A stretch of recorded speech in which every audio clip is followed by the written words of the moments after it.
कल कक्षा 10 के बच्चों का साइंस का टेस्ट इम्पॉर्टेंट क्वेश्चन के साथ हुआ था। आज हम उन क्वेश्चनों के सलूशन के बारे में चर्चा करेंगे। बहुत ही इम्पॉर्टेंट क्वेश्चन कल साइंस के पेपर में टेस्ट में दिया गया था।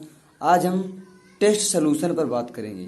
पहला क्वेश्चन आपको दिया गया था कि विद्युत विभव और विद्युत विभवांतर में क्या अंतर है। पहला क्वेश्चन था, बहुत इंपॉर्टेंट है। जो भी पेपर में दिए गए थे क्वेश्चन, बहुत इंपॉर्टेंट क्वेश्चन दिए गए थे। सभी बच्चे एक बार सलूशन पर ध्यान दें।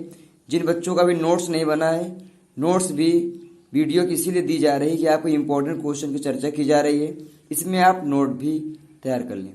पहला क्वेश्चन था कि विद्युत विभव और विभवांतर में क्या अंतर है। अब हम पहली बात करते हैं विद्युत विभव। विद्युत विभव क्या होता है? वैद्युत क्षेत्र के अंदर अनंत से एकांक धनावेश को विद्युत क्षेत्र के अंदर किसी बिंदु तक लाने में जो कार्य किया जाता है उसे विद्युत विभव कहलाता है।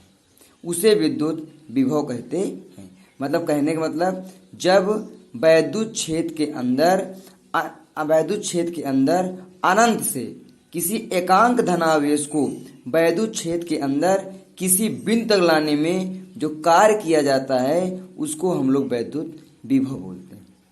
इसका मात्रक वोल्ट होता है, इसको V से प्रदर्शित करते हैं। दूसरा होता है वैद्युत विभवांतर। वैद्युत विभवांतर और वैद्युत विभव अंतर क्या होता है? वैद्युत विभव में क्या होता है? जब किसी एकांक धनावेश को अनंत से किसी बिंदु तक लाया जाता है तो वैद्युत विभव होता है। लेकिन वैद्युत विभवांतर क्या होता है? जब किसी एकांक वैद्युत आवेश को एक बिंदु से दूसरे बिंदु तक लाने में जो कार्य किया जाता है उसे वैद्युत विभवांतर कहते हैं। बस थोड़ा सा अंतर है इसमें। वैद्युत विभव में क्या होता है? जब किसी एकांक धनावेश को अनंत से किसी बिंदु तक लाया जाता है तो उसको वैद्युत विभव बोलते हैं। विभवांतर में क्या होता है? जब किसी एकांक धनावेश को एक बिंदु से दूसरे बिंदु तक लाने में जो कार्य किया जाता है उसको वैद्युत विभवांतर कहते हैं। इसका मात्रक भी वोल्ट होता है, इसको भी बी से नोट करते हैं। बस डिफरेंस इतना होता है कि वैद्युत विभव में जब किसी आवेश को, एकांक आवेश को अनंत से किसी बिंदु तक लाते हैं वो वैद्युत विभव होता है। वैद्युत विभवांतर क्या होता है? जब किसी एकांक धनावेश को एक बिंदु से दूसरे बिंदु तक लाने में जो कार्य किया जाता है उसको वैद्युत विभवांतर कहते हैं। पहला क्वेश्चन का सलूशन ये था। अब हम बाहर से दूसरे क्वेश्चन लिए। दूसरा क्वेश्चन आपको दिया गया था कि ओम का नियम क्या होता है। दूसरा क्वेश्चन था आपका कि ओम का नियम क्या है। अब ओम का नियम बहुत इंपॉर्टेंट है, पेपर में कई बार पूछा जाता है, कक्षा 12 में भी टॉपिक है। तो ओम का नियम क्या है?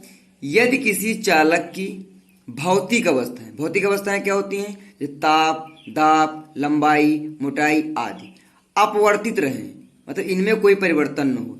यदि किसी चालक की भौतिक अवस्थाएं जैसे ताप, दाब, लंबाई, मोटाई आदि अपवर्तित रहें तो चालक के सिरों के बीच लगने वाला विभवांतर उसमें बहने वाली धारा के समानुपाती होता है। कहने मतलब कि जो लगने वाला विभवांतर होता है वो धारा के क्या होता है? समानुपाती, मतलब V proportional to I, V समानुपाती I। मतलब यदि किसी चालक की भौतिक अवस्थाएं जैसे ताप, दाब, लंबाई, मोटाई आदि यदि अपवर्तित रहें, मतलब अपवर्तित रहें तो चालक के सिरों के बीच जो लगने वाला विभवांतर है और उसमें बहने वाली धारा के समानुपाती होता है। ये दूसरा क्वेश्चन आपका ओम का नियम दिया गया था। अब इसके बाद तीसरा क्वेश्चन हमने आपको दिया था, अंक की प्रश्न था आपका। एक विद्युत बल्ब के तंतु में 1.5 एम्पियर की धारा 20 मिनट तक प्रवाहित हो तो परिपथ में आवेश की गणना कीजिए। चार्ज निकालना था। अब पहली बात फिजिक्स न्यूमेरिकल लगाते हैं। सबसे पहली बात, क्या क्या क्वेश्चन में दिया है? क्वेश्चन में कह रहा है आपका कि एक वैद्युत बल्ब है जिसमें 1.5 एम्पियर की धारा बहे, तो I बराबर 1.5 एम्पियर, समय T बराबर 20 मिनट दिया है। आपको पता समय हमेशा सेकंड में रखा जाता है। हमको पता है 1 मिनट में 60 सेकंड होते हैं, तो 20 गुणे 60 कितना आ गया आपका? 1200 सेकंड। तो हमको निकालना क्या, क्यों निकालना है? उसने कहा किसी विद्युत बल्ब में 1.5 एम्पियर की धारा बह रही, तो I बराबर 1.5 एम्पियर और 20 मिनट तक बढ़ रही है। टाइम दिया 20 मिनट, समय को हमेशा सेकंड में रखते हैं, तो 1 मिनट में 60 सेकंड, तो 20 गुणे 60 बराबर 1200 सेकंड। क्यू निकालना, हमको फार्मूला पता है, क्यू बराबर होता है आपका IT, क्यू बराबर IT। बस इसी सूत्र में वैल्यू को रख देते हैं, आंसर तुरंत फाइंड हो जाएगा। क्या होगा, क्यू बराबर आई का मान 1.5 है गुणे 1200, दोनों गुणा कराए, क्यू बराबर आ गया 18,000 और क्यू बराबर आपका आ जाएगा 1800। क्यों, ये आपको पता है कि आवेश का मात्रक हमेशा क्या होता है आपका, कूलाम होता है। तो जब आप इनका दोनों गुणा कराएंगे तो आपका 1800 कूलाम आंसर आ जाएगा। तीसरा क्वेश्चन न्यूमेरिकल में दिया गया था आपको, 3 ओम, 4 ओम, 5 ओम के प्रतिरोध श्रेणी क्रम में जुड़े हैं। 3 ओम, 4 ओम, 5 ओम के प्रतिरोध श्रेणी क्रम में जुड़े हैं तथा 3 एम्पियर की धारा प्रवाहित हो रही है, तो परिपथ में कुल प्रतिरोध तथा कुल विभवांतर ज्ञात कीजिए। 3 प्रतिरोध हैं और तीनों प्रतिरोध श्रेणी क्रम में जुड़े हैं। हमने माना पहला प्रतिरोध को R1, दूसरे को R2, तीसरे को R3। श्रेणी क्रम में जुड़े, तो आपको पता है कि श्रेणी क्रम में फार्मूला होता है तुल्य प्रतिरोध का, R बराबर R1 plus R2 plus R3। तो R बराबर 3 प्लस 4 प्लस 5, R बराबर 12, तो R बराबर आ गया 12। यही इसी को तुल्य प्रतिरोध बोलते हैं, कुल प्रतिरोध बोलते हैं, इसी को बोलते हैं R बराबर 12। फिर दूसरा कह रहा है कि ये 3 एम्पियर की धारा बह रही है, ये 3 एम्पियर की धारा बह रही है, तो विभवांतर ज्ञात करो। फार्मूला पता है हमको, ओम के नियम से ही पता है कि V बराबर होता है IR।